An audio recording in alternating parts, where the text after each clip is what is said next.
Hello everyone, my name is John and welcome to the MAP30 Challenge channel. Now today we're going to be doing something unique. If you are someone who's in a position that I was in the not too distant past where I was overweight, I was trying to lose weight, I knew I needed to get my weight down and get my health back in order, I just couldn't find the answers to it.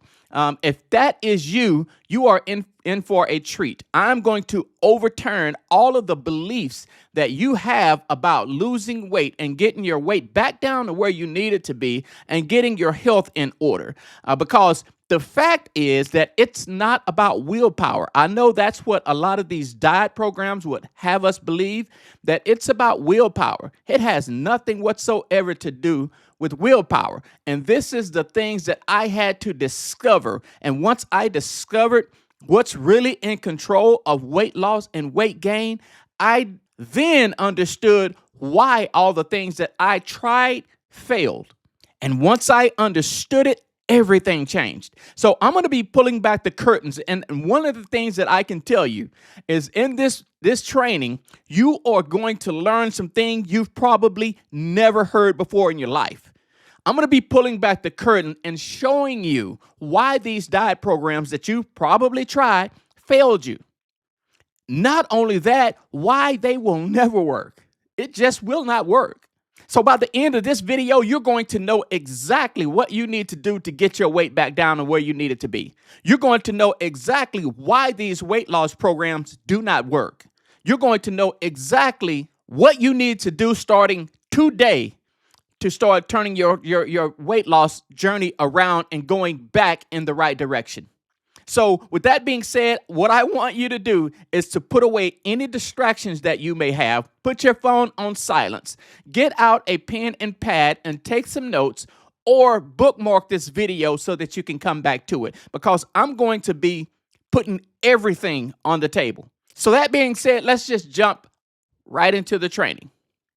So number one is the real problem. And the real problem is that a lot of these diets would have us think it's about willpower. We just have to have the willpower to resist. And what we're resisting is our desire to eat. That's the wrong battlefield. We are fighting on the wrong battlefield. It has nothing to do with willpower. And if you think about it, I want you to think about this. If it's willpower, that in and of itself tells us we have to have the will to resist something. Well, the question is, what are we resisting? And just behind that statement is that we're resisting our body's biology. We are fighting against our body's biology. That's the wrong battlefield. We shouldn't be fighting against our body's biology. We should be working with our body's biology to achieve our weight loss goals. So it's not about willpower. And so the thing behind that is that if it's about willpower, so that if you don't succeed, oh, you're just lazy.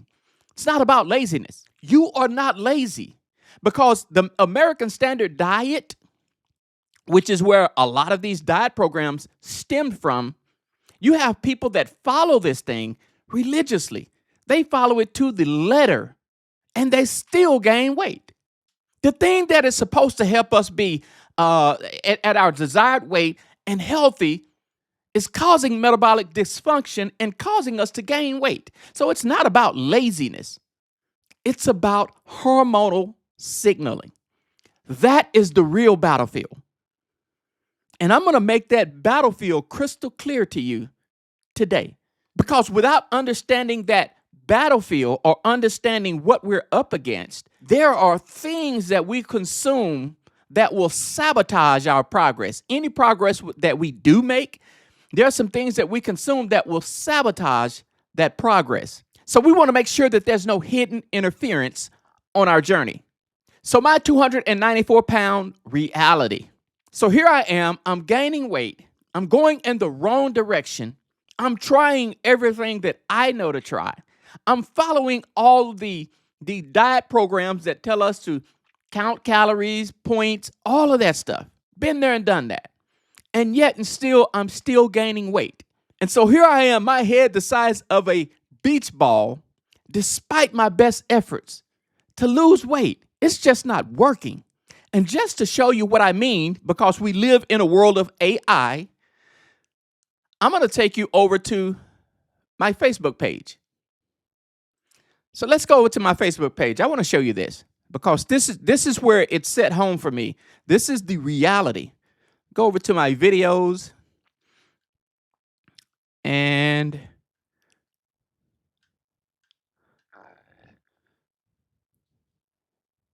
I'm going to show you this. I'm going to show you the timestamps. Look at here when this was. This was February the 11th of 2023. That's me. That's me. This paints a crystal clear picture of where I was at. That was me. And so let's go back to, and all of these videos. I mean, all of these videos. That was me. And all of these are on my Facebook page, MAP30 Challenge. This is actually my personal page. These reels. And I saw this the other day, and it's like, this is me. So this is me. This was my reality. Let me go back over here. I want to show you that video, show you the timestamp on that video. On that reel, rather. So here's that reel over here on my page, and I want you to see the date of it. This was May the 15th, 2023. May the 15th of 2023. My arms will barely fit around my body. So this is the real deal. And so if you can friend me on Facebook, you can see all of these videos. It's real. They have a religious, or not necessarily religious. They're motivational in nature, but it's religious content. So you can see that with the timestamps. And the reason I show you that is because it's so easy to talk the game. I'm telling you where I was at. So you see the timestamp proof of it. Now, what changed for me? What changed is I had already determined that I needed to do something. These diets, not working. That's just not working for me. Something is not right. And so the reality check came when I showed up at my doctor and he told me you are a 6.6 A1C. You are pre-diabetes. We're going to put you on diabetic medication. That's when the train stopped. Everything stopped then because that hit home. And the reason why is because I know that type 2 diabetes takes the lives of over 1 million people per year. 1 million people die of type 2 diabetes. And my doctor just told me, we're about to put you on type 2 diabetic medications. So I knew I had to figure it out. It wasn't an option. I needed to figure this out. But the problem was I had a calorie-only thinking. This was my thinking because this is what it is like branded into our brain. Count calories, count points. It's all about the calories. Eat less, move more. And behind that message is a reality that has to get by, and it gets by us. It has a tendency to get by us. The subtle message behind that. Eat less, move more. So now here I am. You have me on this calorie counting diet or this calorie deficit diet, whatever it is. It's about calories. And so the message behind this sets us up to blame us when it fails. Eat less.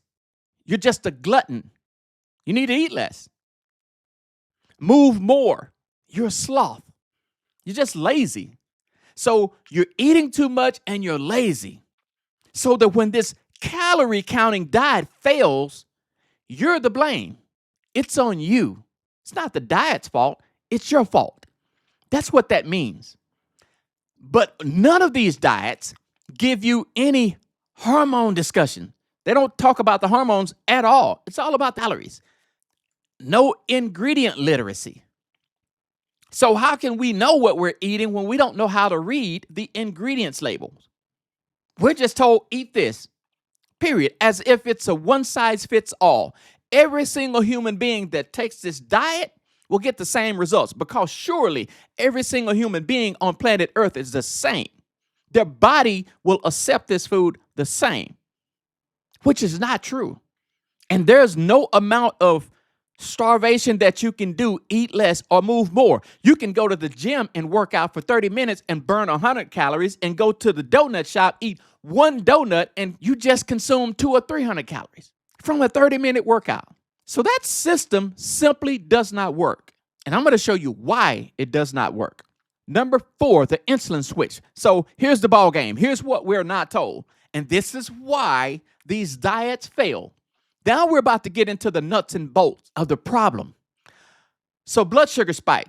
Regardless of what food you eat, if that food gives you a blood sugar spike, it's going to trigger insulin. It's going to trigger insulin. Regardless of the calories, let's get that set that on the side for now. Regardless of the calorie, if you eat whatever it is, if it spikes your blood sugar, it's going to trigger insulin. Insulin will be released. And one of insulin's main job is to get that glucose out of your bloodstream and store it in your fat cells. It's the fat storage hormone, is what it's nicknamed. The fat storage hormone. So the blood sugar spike is a signal for your body to release insulin. Why? Because at any given time, you're supposed to have 1 teaspoon of glucose in your system, in your bloodstream. And so anytime it raises above that, it spikes your blood sugar level, insulin is going to be released. Why? Because it needs to regulate your blood glucose level and get it back down to that 1 teaspoon. But you've just flooded your body with glucose. So you will use some of that for energy, but the majority of it is going to go into storage. Now, imagine this, and this is how I want you to compartmentalize this. Let's say you have a pile of wood out in your backyard, and you're burning your fireplace, and you tell your kid, "Hey, we need some wood. We're running out of wood here. So go get some wood out of the backyard." And your kid brings the wood into the house. The wood is a fuel source. So now that wood is in the house, who determines what wood is stored in the back room and what wood is used to burn for energy right now? You do. You make that decision. So you decide, I'm going to burn this, I'm going to store the rest of it. Why? Because the wood is just the energy source. So when we consume something, that food is just the energy source. When it comes into our house, our body, it doesn't make any decisions whatsoever. What determines whether it's going to be burned or stored is insulin. Full stop. So while we are focused on calories, insulin is what's doing the work behind the scene. It's making the decisions. And so it doesn't matter if it's 9 calories. If it's the wrong calories, insulin is triggered and it's going to store it. And as long as insulin is triggered, you're going to store that energy and you're never burning anything off, which is why when we're on these calorie counting diets and we're counting calories, but it's the wrong type of food and it's spiking insulin, regardless of the calories, we're not losing weight. We're storing those calories in our fat cells and we're never burning them. It's impossible to burn our stored fat when insulin is elevated. Impossible. Is the light bulb starting to go off now? So now what happens when you're not consuming food that spikes that raises your blood glucose level and insulin is not triggered? What happens then? Well, when your body needs energy, when you're out of firewood and the fire is getting low and there's no more coming into the house, what do? You have to go to the storage and pull some out of there. The same thing is happening in our body. When we're not spiking insulin, the fat storage hormone, and we're not storing energy, well, when we need energy, our body needs energy, we have to get that energy from somewhere. And if we're not consuming it, guess what happens? Our body starts going to our fat cells and pulling energy out of our fat cells to burn for energy. So now we're burning our own body's fat and not storing it. This is why we're not losing weight. This was the discovery that I made And despite the fact that I had already started losing a little bit of weight just by pure brute force over an 18-month period, when I discovered this, boom, I lost 22 pounds in 30 days just from this discovery alone. 22 pounds in 30 days. That's when I learned that all of these diet programs failed me. Why they failed me? This was why.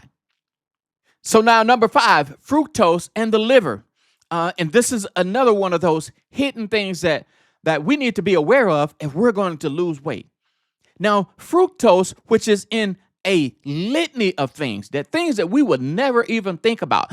Well, first of all, we don't even know what fructose is. High fructose corn syrup, or HFCS. When we see it, sometimes it'll be just the acronym, HFCS. It's high fructose corn syrup.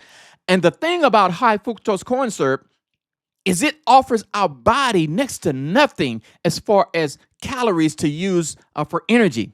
Unlike glucose, it is almost entirely metabolized by our body's liver. So glucose is supposed to distribute energy throughout our bodies for our muscles, our heart, our lungs, the cells of our body to use for energy. That is not the case with high fructose corn syrup. It is metabolized by the liver, and it will go through a process called de novo lipogenesis, which is the creation of new fat cells. It is the raw material to create new fat cells in your body. Guess what else goes through that process? Beer, alcohol. Does the exact same thing as high fructose corn syrup, which is why you see people, and you ever heard of the term beer belly? Because it's going through that same process of de novo lipogenesis. It's creating new fat cells. So with high fructose corn syrup, it causes fat production. It causes fat production. And you will find this in yogurts, ketchup, salad dressings, all of the things that we find again. And the reason I bring this up is because when we get stuck, because these calorie counting diets don't teach us anything about ingredients or any of that. It's just purely calories, which is not even a flake of the problem. And so when we're on these calorie counting diets and we get stuck, we have no idea how to troubleshoot. And all the while, something as simple as a salad dressing is sabotaging our progress, especially at modern intake levels. This stuff is in everything, not literally, but in probably most of the stuff that's in your kitchen, it's there. You'll find it. It's in a lot of stuff. I'll put it that way. And so it's these hidden sources that sabotage our progress. So we have to be aware, not only be aware, be able to identify it. This is part of troubleshooting when we get stuck. It's being able to identify this. Flip that bottle over, look, bingo, there it is. That's the problem. That's why the scale stopped moving. That is why the scale stopped moving. And eliminate that. So that leads right into number 6, which is the ingredient hierarchy. Being able to identify problematic ingredients. This is absolutely critical. This is a crucial point of our weight loss journey. This right here is one of the longest trainings in the MAP30 program. It's that important. It's one of the longest trainings. So when you walk into a grocery store, typically the first thing to the right is your produce, your fruits, and things like that to the right. Along the outer perimeter, the next thing is typically your meat, your pork, your beef, your chicken, your lamb, your fish, your meat products. Keep going, you're running to dairy, your cheeses, your milks, and all your dairy products. All of this stuff is around the outer perimeter of the grocery store. Well, guess what's on the middle aisles, which is what I call the danger zone? It's the processed foods. And what these products are is we've taken something off of a tree or out of the ground or grown in a field, natural environment, and we've taken that and we've brought that into a factory and we've added all kind of chemicals, all types of dyes, and by the time it comes out the other end, it's got an ingredient list listing 30 or 40 or 50 different ingredients that's been added to that natural product. And so now, according to the FDA, our government requires them to put a nutritional fact and an ingredient list on that product to tell us what we're consuming. The problem is we don't know how to read it. But who do know how to read it is the companies that's selling us this stuff.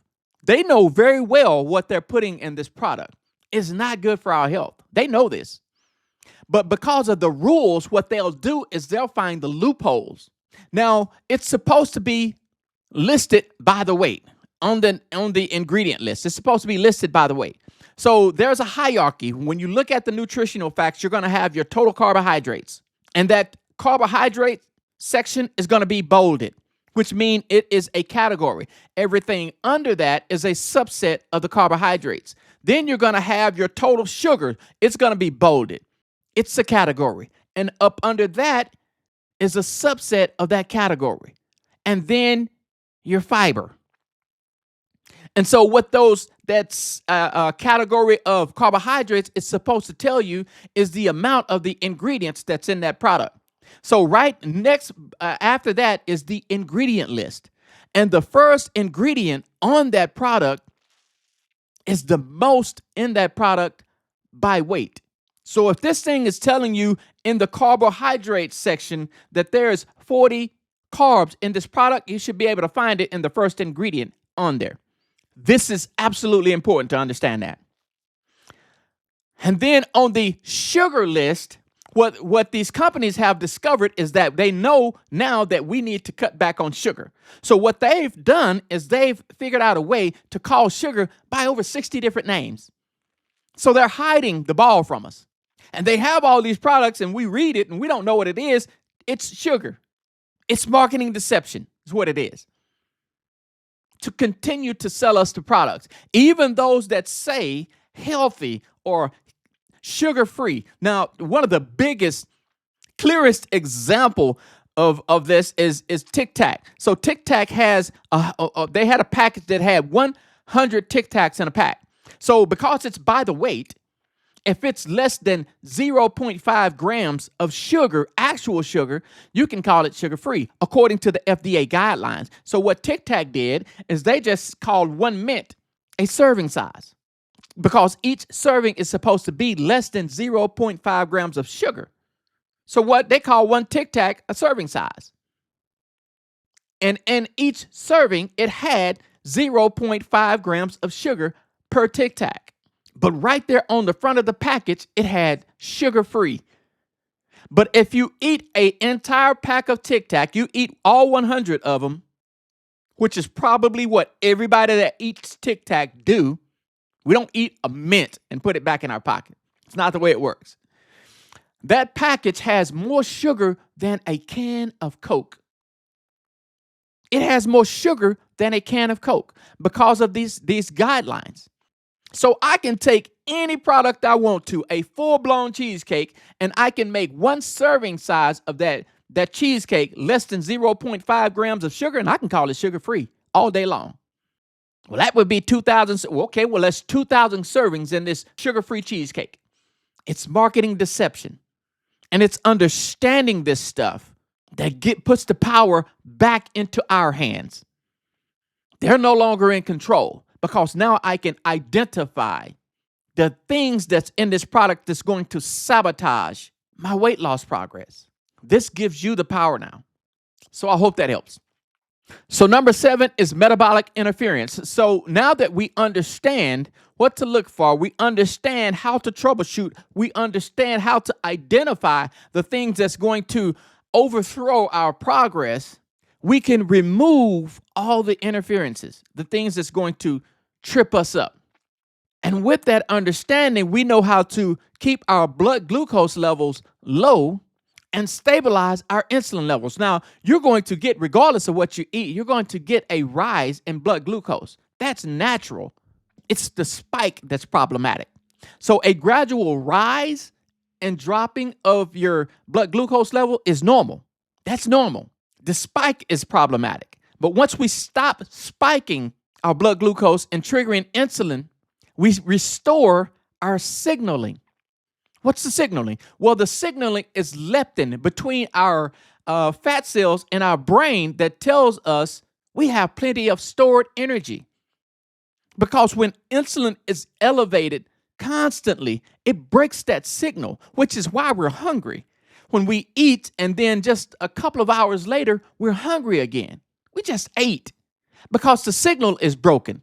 So now our brain sees this rapid spike and drop, and it triggers another hormone, ghrelin, that tells us we're hungry.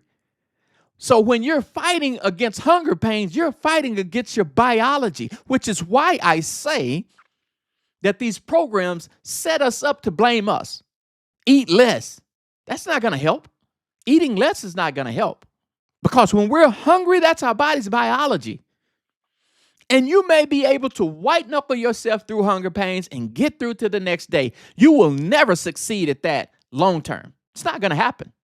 And so when you restore the signal between your fat cells and your brain that tells your brain we have plenty of stored energy, your brain doesn't go into survival mode. And it doesn't trip ghrelin that causes us to be hungry. We're satisfied. Because the fuel that we're burning when we're burning our own fat cells is ketones. So we're satisfied because the signaling is restored. And then you give yourself 30 days to reset. 30 days to reset and start restoring the signal, start healing your metabolism, and getting back on your weight loss journey. This is how you do it. This is how it's done the right way. And with this understanding, you know why these diets don't work. Because they don't teach you this stuff. They do not teach you this stuff. They just tell you, eat this. Count this many points. Well, what happens when I get stuck? Don't know. Figure it out. It's on you. You just eat too much. Eat less, move more. It's a flawed system. So number 8, what happens when you remove sugar for 30 days? And not only sugar as in table sugar, sugars under the 60 different names that it's named under. All of them. Identifying them and removing all of them for 30 days. What happens then? Well, what happens then is your cravings drop. Why does craving drops? Because the signal is restored and your brain is no longer in survival mode. Because guess what happened when we were in hunter-gatherer mode thousands or millions of years ago when we had to hunt our food? Well, when we couldn't find food, we had stored energy in our body. When I was 294 pounds, I had almost 100 pounds of stored energy. Each pound of fat stores about 3,500 calories. So just say, for example, I'm 50 pounds overweight. That means I have almost 250,000 stored calories in my body. 250,000. But when we're constantly eating and spiking insulin, I never tap into that. Imagine this. You have a refrigerator in your house and you go buy groceries and you eat some of it and you have a lock on the refrigerator. You unlock it, you put your food in, you lock it back. Well, the next time you need food again and you're hungry again, you never tap into the refrigerator. You have food there, you never can access it. So you have to go buy groceries again. Why? Because the refrigerator can only be unlocked to put food in. This is the same thing happening with our cells in our body. Only insulin has the lock to unlock it to put glucose into the cells. That's energy out of our bloodstream into the cells. It's never unlocking it to take it out. That's another hormone. Insulin is the master hormone. So as long as insulin is elevated, it's the one on duty. The one that pulls energy out of your fat cell is never on duty. But when insulin is low, now that other hormone, glucagon, is going to another receptor on that fat cell to pull energy out. Now we can access the food we have in our refrigerator. So now we're burning our own fat cells and not storing it. You see how that works? Now, why does the energy stabilize? Because when it's pulled out, glucagon pulls energy out of our fat cells, it's converting that into ketones. Probably heard that name before. Ketones. And ketones is a better fuel source for our body. This is why our energy stabilizes. We're burning ketones now. So we're not as hungry. We're satisfied. When I discovered this, it made no sense to me whatsoever. I'm eating less and I'm not as hungry. It made no sense. This is the science behind why that's happening. And then your mental clarity increases. Well, why is that? Because your brain burns one of two types of fuel. It burns glucose or ketones. So when you're pulling energy out of your fat cells and that's being converted into ketones to use for your body to run off of now, your brain is burning ketones. When insulin is elevated, glucose has to have insulin for it to cross the blood-brain barrier for your brain to use. And your brain is the energy hog in your body. It requires a lot of energy. But when insulin is low and your body is running off of ketones, ketones does not need insulin to cross the blood-brain barrier for your brain to use for energy. So now, not only are you using a cleaner energy, you're using your brain's preferred fuel source, which means you sleep better, which means you get up in the morning with a clearer head. You no longer have the brain fog. Is all of this making sense to you now? So number 9, why structure matters. It's because structure gives you a roadmap. It's not random elimination, guesswork, or any of that, which is what the MAP30 challenge does. It walks you through it step by step. It removes the guesswork. You can track your weekly progress. And then we have a community for accountability. You can do this on your own. You don't need the MAP30 or any other diet program. With the knowledge that I gave you or the understanding of how this works, you don't need any of it. But the roadmap is there if you need it. And that's what the MAP30 program is. It's a roadmap. So if you want to take a look at that, here it is.